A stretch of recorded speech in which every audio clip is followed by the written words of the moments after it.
اعوذ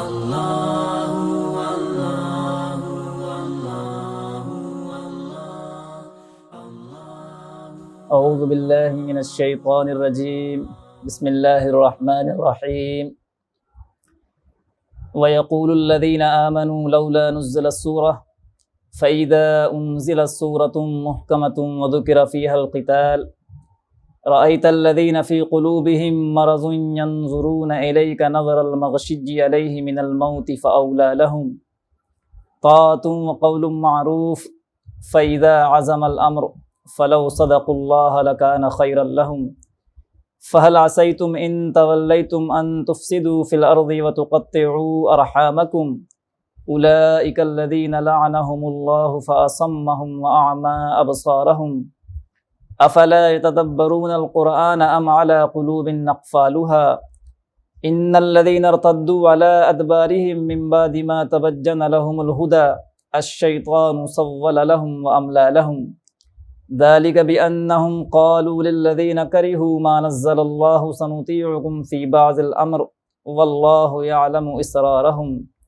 فكيف اذا توفتهم الملائكه يضربون وجوههم وادبارهم ذلك بأنهم اتبعوا ما أسخط الله وكرهوا رضوانه فأحبط أعمالهم أم حسب الذين في قلوبهم مرض أن لن يخرج الله أضغانهم ولو نشاء لأريناكهم فلعرفتهم بسيماهم ولتعرفنهم في لحن القول والله يعلم أعمالكم ولنبلونكم حتى نعلم المجاهدين منكم والصابرين ونبلو أخباركم صدق اللہ العظیم۔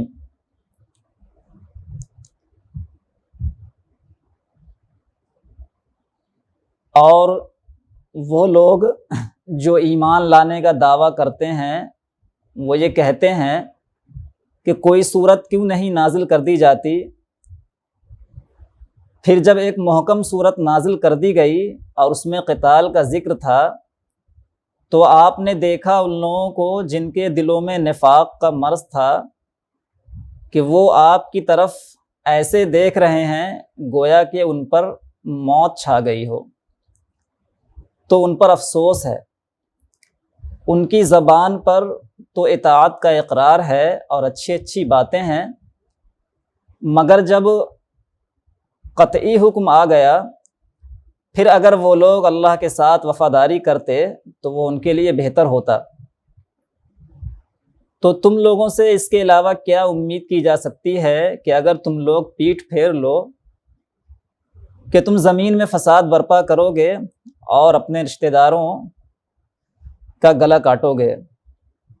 یہی وہ لوگ ہیں جن پر اللہ کی لعنت ہے، اللہ نے انہیں بہرا بنا دیا اور ان کی آنکھوں کو اندھا کر دیا۔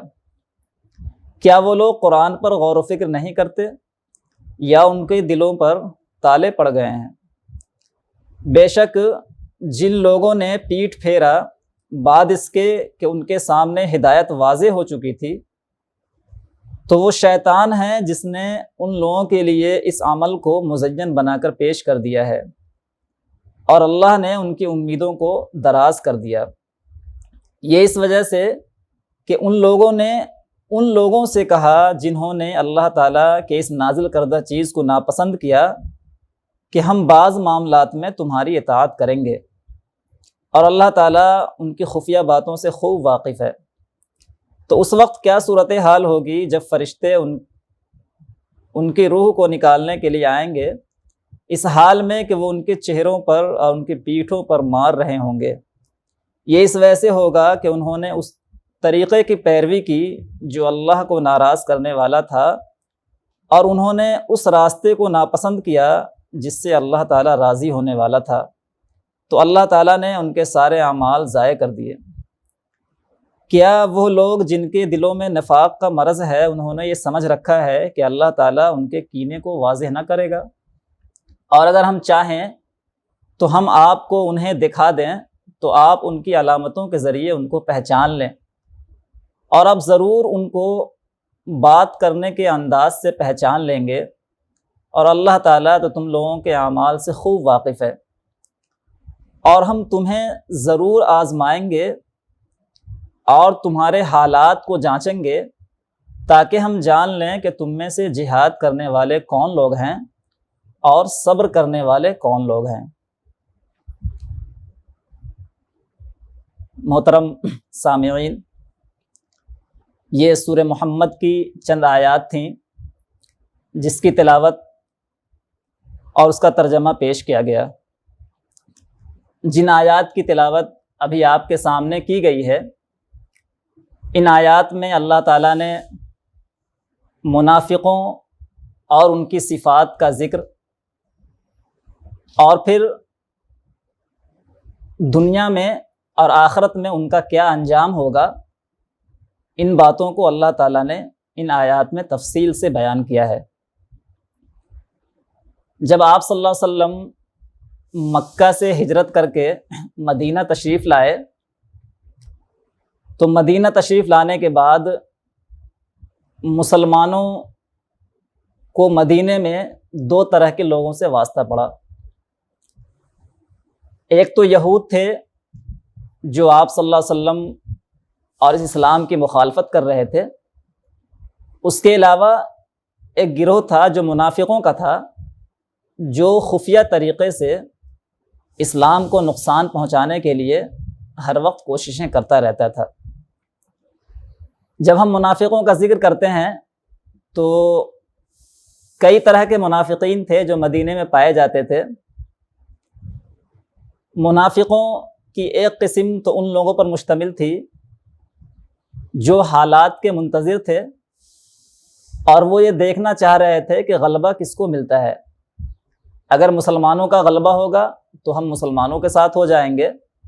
اور اگر کافروں کا غلبہ ہوگا تو ہم کافروں کے ساتھ ہو جائیں گے۔ منافقوں کی دوسری قسم ان لوگوں پر مشتمل تھی جو خفیہ طریقے سے ایمان میں داخل ہو گئے تھے، حالات کی مجبوری کی وجہ سے ایمان لانے پر مجبور ہو گئے تھے۔ چونکہ مدینہ کے اکثر لوگوں نے ایمان قبول کر لیا تھا، تو اب مدینہ کے سوسائٹی میں رہنے کے لیے ان کے لیے بھی ایمان کا قبول کرنا ضروری تھا، لہذا انہوں نے ظاہری طور پر تو ایمان قبول کر لیا اور جو اسلام کے ظاہری اعمال ہیں اس پر عمل بھی کرنا شروع کر دیا تاکہ ان کا شمار مسلمانوں میں ہونے لگے، لیکن اسی کے ساتھ ساتھ ان کے دل میں کفر تھا اور ان کا دل کفر کی طرف مائل تھا اور وہ کفر کے ساتھی تھے۔ یہی وہ گروہ ہے جس گروہ کا سردار عبداللہ بن ابی کو کہا جاتا ہے۔ منافقوں کی تیسری قسم ان لوگوں پر مشتمل تھی جو یہود تھے، اور یہودیوں کے ایک طبقہ نے جان بوجھ کر خفیہ طریقے سے ایمان قبول کیا۔ ایمان قبول کر کے وہ مسلمانوں میں شامل ہوئے، اور ان کے ایمان قبول کرنے کا مقصد ہی صرف یہ تھا کہ وہ مسلمانوں میں شامل ہو کر مسلمانوں کو اسلام کے خلاف ورغلائیں، مسلمانوں کے درمیان شک و شبہ پیدا کریں، اور اسی طریقے سے مسلمانوں کے راز کو جان کر، مسلمانوں کے بھید کو جان کر وہ دشمنان اسلام کو باخبر کر دیں۔ یہ منافقوں کا ایک گروہ اس طریقے سے موجود تھا۔ ان تمام منافقوں کے تعلق سے قرآن میں مختلف جگہوں پر اللہ تعالیٰ نے ان کی صفات کا ذکر کیا ہے اور ان کے انجام سے بھی ان کو ڈرایا ہے۔ یہاں پر جن آیات کی تلاوت کی گئی ہے، جب ہم غور کریں گے تو ہمیں اندازہ ہو جائے گا کہ یہاں پر کن منافقوں کا ذکر ہو رہا ہے۔ سب سے پہلی آیت یہ ہے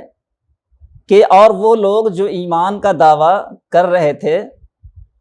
وہ لوگ کہہ رہے تھے کہ کوئی صورت کیوں نہیں نازل کر دی جاتی جس میں جہاد کا حکم ہو۔ جو مدینے کے منافقین تھے اور جنہوں نے ظاہری طور پر ایمان قبول کر لیا تھا،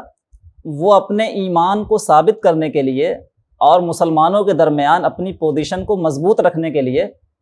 اور اپنے آپ کو یہ ثابت کرنے کے لیے کہ ہم سب سے زیادہ وفادار ہیں اور مسلمانوں کے لیے اور اسلام کے لیے قربانی دینے والے ہیں، وہ اس بات کا مطالبہ کیا کرتے تھے کہ آخر ہم کب تک ہاتھ روکے رکھے رہیں گے۔ ایک جگہ اللہ نے فرمایا ہے کہ الم تر الی الذین قیل لهم کفوا ایدیکم واقیموا الصلاۃ وآتوا الزکاۃ، کہ کیا آپ نے دیکھا ان لوگوں کو جن سے کہا گیا کہ تم اپنے ہاتھ روکے رکھو اور نماز قائم کرو اور زکوٰۃ دو۔ فلما کتب علیہم القتال، پھر جب ان پر جہاد اللہ نے جہاد کو فرض کر دیا تو وہ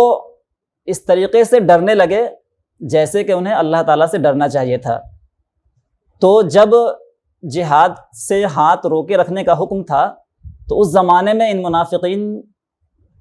کا طریقہ یہ تھا کہ وہ مسلمانوں کے درمیان اس بات کو خوب چیخ پکار کر بیان کرتے تھے کہ آخر وہ کب وقت آئے گا، وہ زمانہ کب آئے گا جب ہمیں قتال کا حکم ہوگا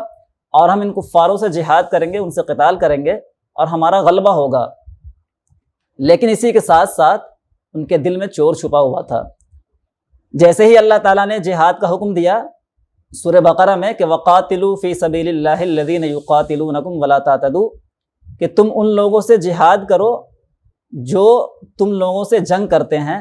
اور تم زیادتی نہ کرو۔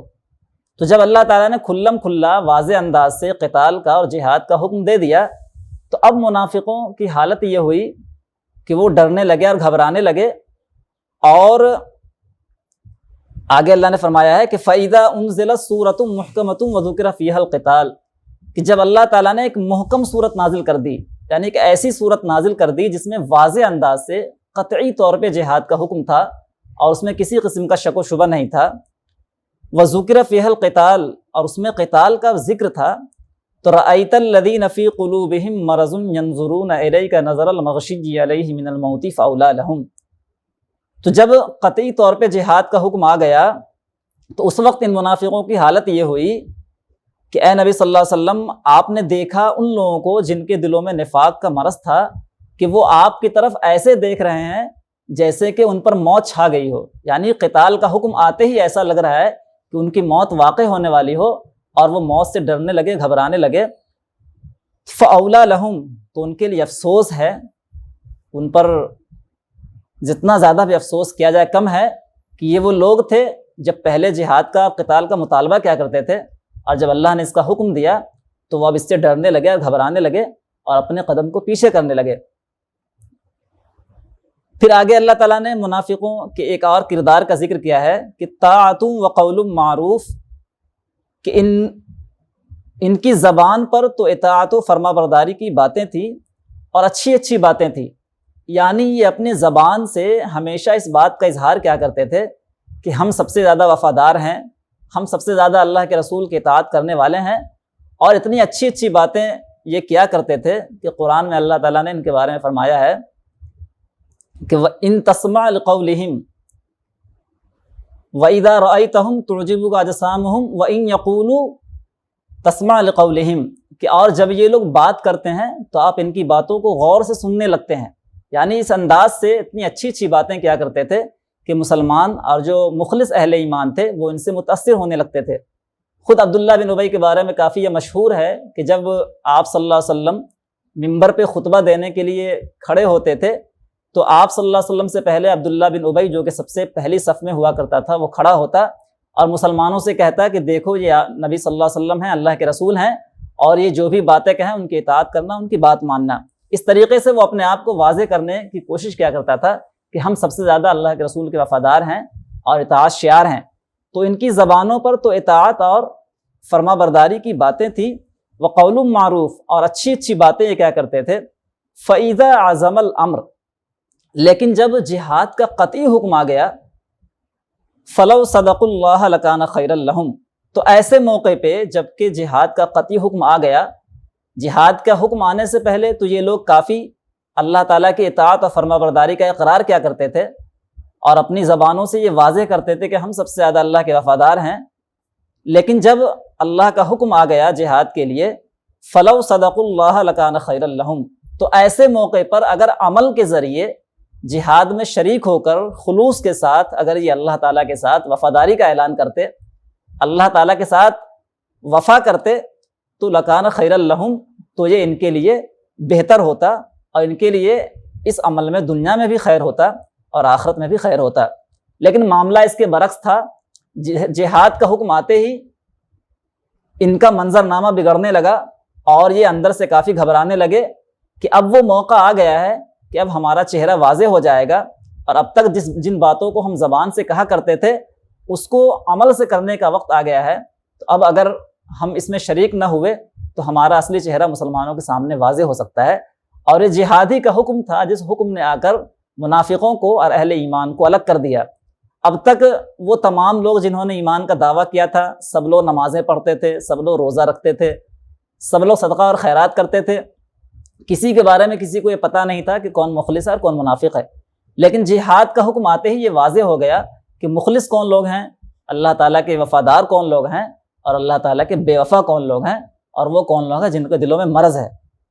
تو آگے اللہ تعالیٰ فرما رہا ہے کہ فَهَلْ عَصَيْتُمْ إِن تَوَلَّيْتُمْ أَن تُفْسِدُوا فِي الْأَرْضِ وَتُقَطِّعُوا أَرْحَامَكُمْ, کہ اب تم لوگوں سے اس کے علاوہ کیا امید کی جا سکتی ہے کہ اگر تم لوگ پیٹھ پھیر جاؤ کہ تم زمین میں فساد برپا کرو گے اور ایک دوسرے کی گردنیں مارو گے. یعنی تم نے جو ایمان کا دعویٰ کیا اور ایمان کا دعویٰ کرنے کے بعد تم ایمان میں سچے ثابت نہیں ہوئے اور اب تم اپنے قدم کو پیچھے ہٹا رہے ہو, پیچھے کر رہے ہو, تو اس کا واضح مطلب یہ ہے کہ تم اس دنیا میں امن نہیں چاہتے, تم اس دنیا میں سکون نہیں چاہتے, تم یہ نہیں چاہتے کہ عدل کا قیام ہو, انصاف کا قیام ہو, امن کا بول بالا ہو. تم چاہتے ہو کہ ویسے ہی اس دنیا میں فساد برپا رہے, لوگ ایک دوسرے کی گردنیں کاٹتے رہیں. یعنی جس طریقے سے جاہلیت کے زمانے میں تم ایک دوسرے سے جنگ کرتے تھے, ایک دوسرے کی گردنیں مارتے تھے, زمین میں فساد برپا کرتے تھے, تم چاہتے ہو کہ پھر دوبارہ ویسے ہی معاشرے میں ماحول قائم ہو جائے. چونکہ اگر ہم ایمان کا دعویٰ کرتے ہیں, اسلام کے لیے قربانیاں دیتے ہیں, تب تو معاشرے میں امن و انصاف قائم ہوگا. اور اگر سارے لوگ اس دعوے سے پھر جائیں اور جاہلیت کی طرف اپنا رخ کر لیں تو پھر یہی منظر ہوگا کہ پھر سوسائٹی میں خون خرابہ ہوگا اور لوگ ایک دوسرے کی گردنیں کاٹیں گے. تو اگر تم لوگ اس جہاد سے پیٹھ پھیر رہے ہو تو اس کا واضح مطلب یہ ہے کہ تم سوسائٹی میں امن و امان نہیں چاہتے, تم یہ چاہتے ہو کہ پھر سوسائٹی میں ویسے ہی فساد برپا رہے جیسے پہلے تھا. آگے اللہ فرما رہا ہے کہ اولئک الذین لعنہم اللہ فاصمہم واعمی ابصارہم, کہ یہ وہ ایسے لوگ ہیں جن پر اللہ تعالیٰ کی لعنت ہو. یہ اللہ تعالیٰ ان لوگوں سے سخت ناراض ہوتا ہے کہ جو ظاہری طور پر تو ایمان کا دعویٰ کرتے ہیں اور اپنے آپ کو مخلص اور وفادار بنا کر پیش کرتے ہیں لوگوں کے سامنے, لیکن دل میں ان کے چور چھپا ہوا ہوتا ہے اور وہ اندر سے غدار, بے وفا اور خائن ہوا کرتے ہیں. ایسے لوگوں پر اللہ تعالیٰ کی لعنت ہوتی ہے. اللہ تعالیٰ کہتا ہے کہ یہی وہ لوگ ہیں جن پر اللہ تعالیٰ کی لعنت ہو. فَأَصَمَّهُمْ, تو اللہ نے ان کے کانوں کو بہرا کر دیا, وَأَعْمَىٰ أَبْصَارَهُمْ, اور ان کی آنکھوں کو اندھا کر دیا. اب نہ یہ سن سکتے ہیں اور نہ یہ اچھی بات کو دیکھ سکتے ہیں اور نہ یہ کسی اچھی بات کو سن سکتے ہیں. ان کے دلوں پہ اللہ تعالیٰ نے مہر لگا دی ہے. أَفَلَا يَتَدَبَّرُونَ الْقُرْآنَ أَمْ عَلَىٰ قُلُوبٍ أَقْفَالُهَا, کیا یہ لوگ قرآن پر غور و فکر نہیں کرتے؟ یعنی یہ جو صفت ایک شخص کے اندر پیدا ہوتی ہے اس کی بنیادی وجہ اللہ تعالیٰ کہہ رہا ہے کہ اس کی وجہ یہ ہے کہ یہ وہ لوگ ہیں جو قرآن پر غور و فکر نہیں کرتے, قرآن کو پڑھتے نہیں, وہ یہ دیکھتے نہیں کہ اللہ تعالیٰ کا کیا حکم ہے. اگر ہم اللہ تعالیٰ کے وفادار بنیں گے تو اس کے بعد ہمیں کیا بدلہ ملے گا, اور اگر ہم بے وفائی کرتے ہیں تو اللہ تعالیٰ ہمیں کن عذاب سے دوچار کرے گا, یہ وہ دیکھتے نہیں, اس پہ غور نہیں کرتے. اس کی بنیادی وجہ یہ ہے کہ نہ یہ قرآن پڑھتے ہیں اور نہ اس پہ غور و فکر کرتے ہیں, یا پھر وہ قرآن تو پڑھتے ہیں لیکن ام علی قلوب اقفالها, یا ان کے دلوں پر تالے لگ چکے ہیں. قرآن تو پڑھ رہے ہیں لیکن قرآن کی کوئی بات ان کے دلوں پر اثر نہیں کرتی, قرآن کی کوئی بات ان کے دلوں میں جا کر جاگوزی نہیں ہوتی, لہذا اس کی وجہ سے وہ منافقت کا کردار ادا کرتے ہیں.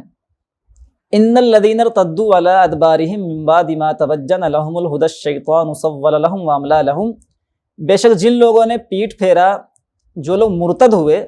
بعد اس کے کہ ان کے سامنے ہدایت واضح ہو چکی تھی, تو یہ وہ لوگ ہیں جن کے لیے شیطان نے اس فعل کو مزین کر رکھا ہے اور اللہ نے ان کی امیدوں کو دراز کر دیا ہے. یعنی ایمان کے قبول کرنے کے بعد, ہدایت کو جان لینے کے بعد, حق کو جان لینے کے بعد جو لوگ پھر کفر کا راستہ اختیار کرتے ہیں, ایمان سے پھر جاتے ہیں, ان کے بارے میں اللہ تعالیٰ کہتا ہے کہ شیطان ان کے سامنے ایک ایسا راستہ بنا کر پیش کرتا ہے کہ انہیں لگنے لگتا ہے کہ جو اسلام کا راستہ ہے, اسلام کی راہ ہے, اس پر چلنے سے ہمارا نقصان ہوگا, اور شیطان ان کے سامنے ایسے راہ بنا کر پیش کرتا ہے, ایسی دنیا بنا کر پیش کرتا ہے کہ وہ انسان سوچنے لگتا ہے کہ اگر ہم اس راستے کو اختیار کریں تو ہمارے لیے فائدے ہی فائدے ہوں گے. اور چونکہ منافقین فائدے کے پرستار ہوتے ہیں، مفاد پرست ہوتے ہیں، تو انہیں اس راستے پہ چلنے میں مزہ آتا ہے جن پہ انہیں وقتی طور پہ کچھ فائدہ نظر آ رہا ہو اور جہاں سے انہیں کچھ فائدے کی امید ہو. وہ عملہ لہم، اور اللہ تعالیٰ ان کی امیدوں کو دراز کیا جاتا ہے. یعنی وہ اس امید میں رہتے ہیں کہ ہم اس دنیا میں مال و دولت اکٹھا کریں، اس دنیا میں ہمارا نام ہو، اور وہ اس بنا پر وہ قربانی دینے کے لیے تیار نہیں ہوتے. ذالک بانہم قالوا للذین کرہوا ما نزل اللہ سنطیعکم فی بعض الامر واللہ یعلم اسرارہم. یہ ایسا اس وجہ سے ہے کہ ان لوگوں نے ان لوگوں سے کہا جن لوگوں نے اللہ تعالیٰ کی اس کتاب کو ناپسند کیا. یعنی ان منافقوں کا ایک کردار یہ تھا، ان کی ایک صفت یہ تھی کہ یہ ان لوگوں سے جو دشمنان اسلام تھے، یعنی کفار مکہ، قریش کے لوگ، سرداران قریش اور مدینہ کے یہود، ان لوگوں سے یہ منافقین سانٹھ گاٹھ رکھتے تھے اور ان لوگوں سے جا کر یہ باتیں کہا کرتے تھے کہ سنطیعکم فی بعض الامر، کہ ہم بعض معاملات میں تمہاری اطاعت کریں گے. یعنی ان لوگوں کو جا کر یہ بھروسہ دلاتے تھے کہ گرچہ ہم نے حالات سے مجبور ہو کر اسلام قبول کر لیا ہے، لیکن یاد رکھو کہ دل میں محبت تمہارے لیے ہمارے اندر ہے، اور بعض معاملات میں ہم تمہارے ساتھ ہیں. جیسے ظاہری معاملات میں ہم مسلمانوں کے ساتھ ہیں، چونکہ ہمیں مسلمانوں کے ساتھ رہنا ہے، اٹھنا اور بیٹھنا ہے، لیکن ایسا نہیں ہے کہ ہم ان کے ساتھ ہو چکے ہیں، بلکہ ہماری دوستی تمہارے ساتھ قائم ہے، ہم تمہاری ہی اطاعت کریں گے اور تمہاری ہی پیروی کریں گے. اس طریقے سے یہ دشمنان اسلام کے ساتھ جا کر سانٹھ گاٹھ کیا کرتے تھے. یہود، جو مدینے میں جو یہود کے قبائل تھے، ان سے جو ان کی سانٹھ گاٹھ تھی، یہ سارا واقعہ بہت ہی مشہور ہے کہ کس طریقے سے مدینے کے منافقین ان لوگوں سے سانٹھ گاٹھ کیا رکھتے تھے. قرآن میں ان لوگوں کے بارے میں آتا ہے کہ یہ جا کر ان یہود سے کہتے تھے کہ لئن اخرجتم لنخرجن معکم ولا نطیع فیکم احدا ابدا، کہ اگر تم لوگ یہاں مدینے سے نکالے گئے تو ہم بھی تمہارے ساتھ نکلیں گے اور ہم تمہارے معاملے میں کبھی بھی کسی کے اطاعت نہیں کریں گے. یعنی اس طریقے کی دوستی ان کی تھی کہ اگر تم نکالے گئے مدینے سے تو ہم بھی نکل جائیں گے، ہم مدینے میں رہنے والے نہیں ہیں، لہذا تم پریشان نہ ہو، تم یہاں سے نکالے نہیں جاؤ گے، ہم ہر وقت تمہارے ساتھ ہیں. تو اس طریقے سے ان کی دوستی تھی اور وہ ان کے سامنے جا کر اپنی وفاداری کا اعلان کیا کرتے تھے. واللہ یعلم اسرارہم، اور اللہ تعالیٰ تو ان کے رازوں کو خوب جانتا ہے. یعنی یہ تو چند باتیں ہیں جو اللہ تعالیٰ بیان کر رہا ہے، نہیں تو ان کے دلوں میں جو راز ہیں، جو بھید ہیں، جو ان کی خفیہ چالیں ہیں، جو ان کی سازشیں ہیں، ان تمام سازشوں سے اللہ تعالیٰ خوب واقف ہے. پھر آگے اللہ تعالیٰ کہہ رہا ہے کہ فَكَيْفَ إِذَا تَوَفَّتْهُمُ الْمَلَائِكَةُ يَضْرِبُونَ وُجُوهَهُمْ وَأَدْبَارَهُمْ، کہ اس وقت کیا صورتحال ہوگی، اس وقت کیا منظر ہوگا جب فرشتے ان کی روح قبض کریں گے، یعنی ان منافقوں کی روح قبض کریں گے. يَضْرِبُونَ وُجُوهَهُمْ وَأَدْبَارَهُمْ، وہ ان کے چہروں پر اور ان کی پشت پر مار رہے ہوں گے. یعنی ایک طریقے سے ان منافقوں کے لیے عذاب کا سلسلہ موت کے وقت سے ہی شروع ہو جائے گا. جیسے ہی موت کا وقت قریب آئے گا اور موت کا فرشتہ ان کے سامنے آئے گا، اسی وقت سے عذاب سے دوچار ہونے لگیں گے اور فرشتے ان کی پشت پر، ان کے چہروں پر مارنا شروع کر دیں گے اور مار مار کر ان کی روح کو قبض کریں گے. ذالک بانہم اتبعوا ما اسخط اللہ وکرہوا رضوانہ فاحبط اعمالہم. ایسا کیوں ہوگا؟ آخر اللہ تعالیٰ انہیں اس طریقے کے عذاب سے دوچار کیوں کرے گا؟ وہ اس وجہ سے کہ اتبعوا ما اسخط اللہ وکرہوا رضوانہ، کہ ان لوگوں نے اس طریقے کی پیروی کی جو اللہ کو ناراض کرنے والا تھا، اور ان لوگوں نے اس طریقے کو ناپسند کیا جس سے اللہ تعالیٰ خوش ہونے والا تھا. یعنی اگر یہ مخلص بنتے، وفادار بنتے تو اللہ تعالیٰ ان سے خوش ہوتا، لیکن انہوں نے اس راستے کو ناپسند کیا، اور وہ طریقہ جن سے اللہ تعالیٰ ناراض ہوتا ہے، یعنی منافقت کا طریقہ، ان لوگوں نے منافقت کے راستے کو اختیار کیا. لہٰذا اس وجہ سے اللہ تعالیٰ ان کے لیے دنیا میں ہی موت کے وقت سے ہی عذاب کا سلسلہ شروع کر دے گا، اور پھر آخرت میں جو ان کو عذاب ملے گا اس کے بارے میں بہت